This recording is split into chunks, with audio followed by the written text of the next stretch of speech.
Welcome to Retire Too Soon, and today we're going to be working on the transmission. We're going to start by draining all the fluid, and the end goal is to replace the solenoid. So let's start by taking off the center drain hole, which is going to be a 30T. Make sure you have a pan.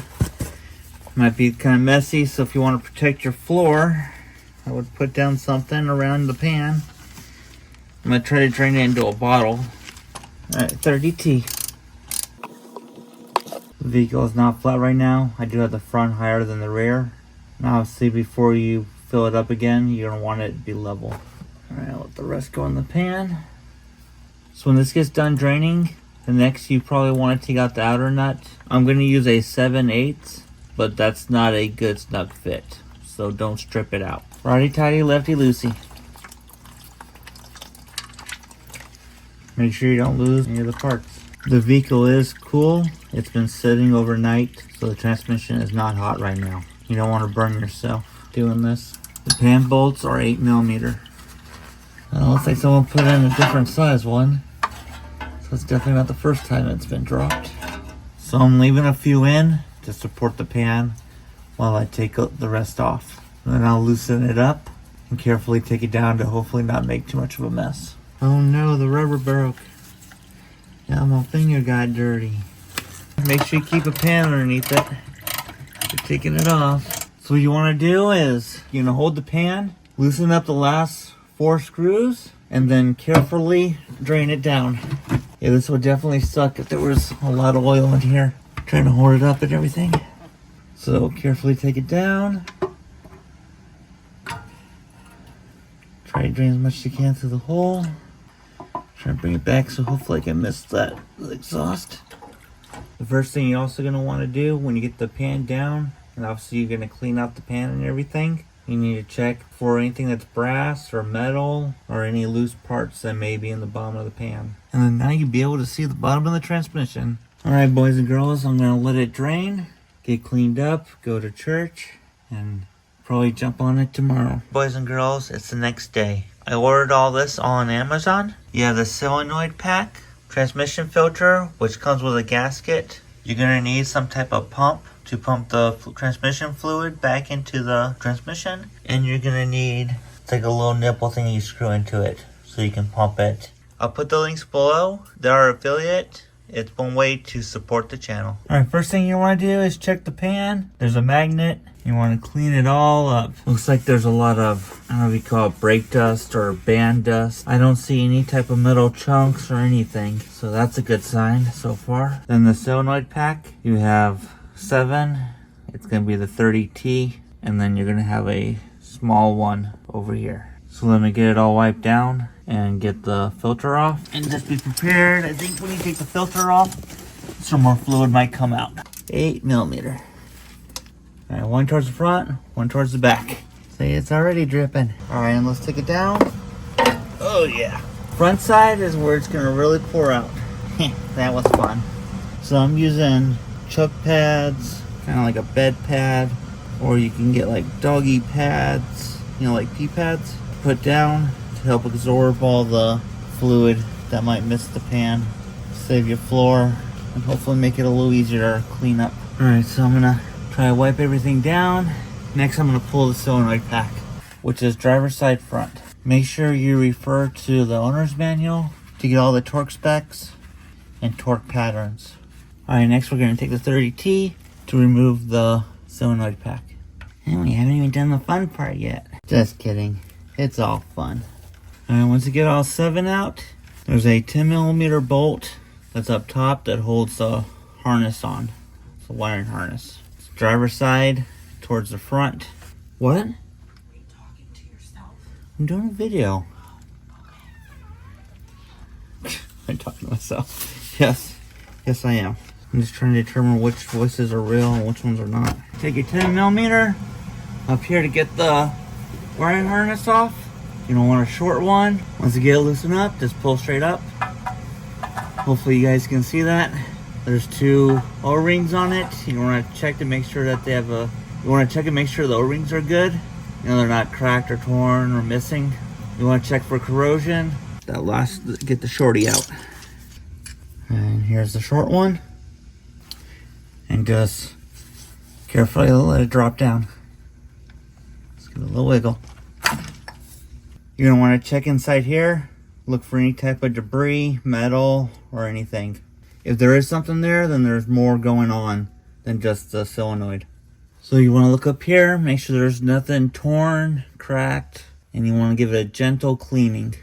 Make sure the area right here is nice and clean, which surprisingly this thing looks basically brand new. So I really hope this fixes the issue, because everything I see looks great.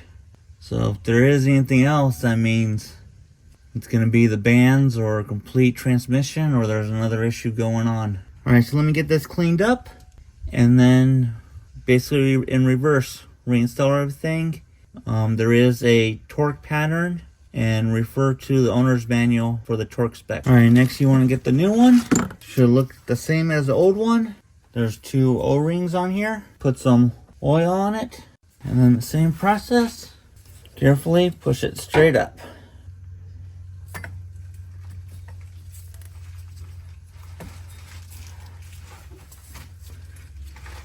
Alright, so it should be nice and seated. Should be able to let go of it, but I'm not going to. Here, I'll show you guys. See? So let's make sure it's nice and flat in there. Make sure you put them in by hand so you don't cross thread them. So do all 7 plus the short. Alright, let me finish this up. Alright, once you get it torqued down to spec and follow the torque pattern. So next, you want to take the wire with the 10mm, put a little bit of oil on it. If you need to replace the O-rings, do so, and then tighten it down. There is a torque spec to it, but it's a very tight area. You hear it click down, should be nice and flat. Can't move it side to side. Alright, nice and snug, don't strip it. Alright, next let's put in the trans filter on. Make sure the ports here are nice and clean. Trans filter. It has rings on it already. Make sure you put some oil on it so it gets a good seal. Alright, next then you're ready to line it up. And just push up. And it should seat in. Get the 2 bolts that are 8mm. Put them in by hand. Make sure you don't cross thread. I'm sure there's a torque spec, so check the owner's manual. We're almost to the fun part. The next fun thing is make sure you clean the surface area for the pan. Make sure the pan is clean. You should be able to use the factory gasket.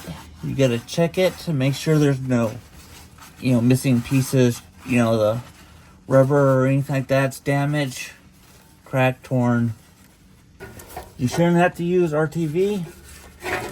If you end up using it, make sure it's a very small amount, because you definitely don't want RTV in your transmission or in your engine. I know a lot of people go RTV happy. This is a time where if you can grow a couple arms, maybe a few more hands.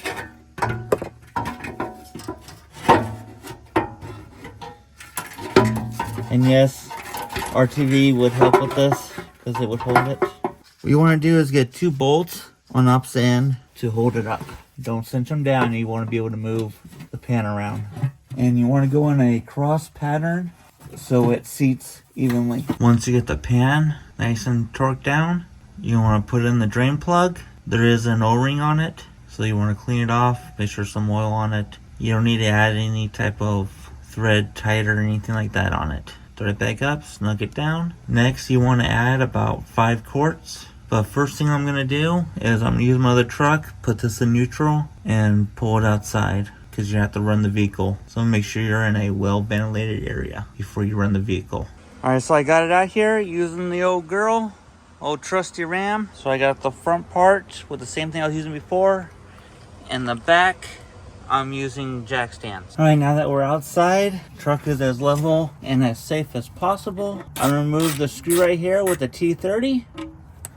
Gonna use the adapter that I got on Amazon. Snug it up there.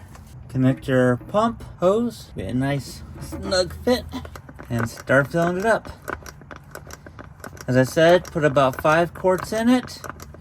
And then you're gonna wanna start it up and let it warm up.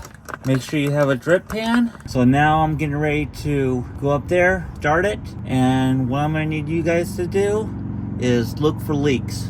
So make sure there's nothing leaking, okay? If you do that for me, I would appreciate it. Let's go fire it up. You're gonna want it running for about 10-15 minutes to get it warm. You wanna make sure you overfill it just a little bit. Make sure you have at least 6 quarts. I'm pretty sure I got more than 5 quarts out of it. Alright, it's gonna need more, and you're gonna need to get it between 80 to 120 degrees. Yeah, so gotta put more in. There we go. So you want it to run until it starts to get to a slow drip. Alright, it's getting down to a drip. Put in the T30. Tying it up. And we're almost to the moment of truth. Yep, tying it down. Check for leak. Next, we gotta go up top and reprogram heater. And then you're gonna have to drive it around. The first step, it's already been idling. So you wanna put it in reverse. Let it be in it for about 5 to 10 seconds. Neutral, drive, back to neutral. Same thing, 5 to 10 seconds. I'll put it back in park. And then when I go to drive, I mean, it should go forward because it was doing that before. And then the big question is it gonna go backwards? All right, drive. All right, see if it goes forward. Go up the ramps. All right, goes forward. Going forward. All right, see if it goes in reverse.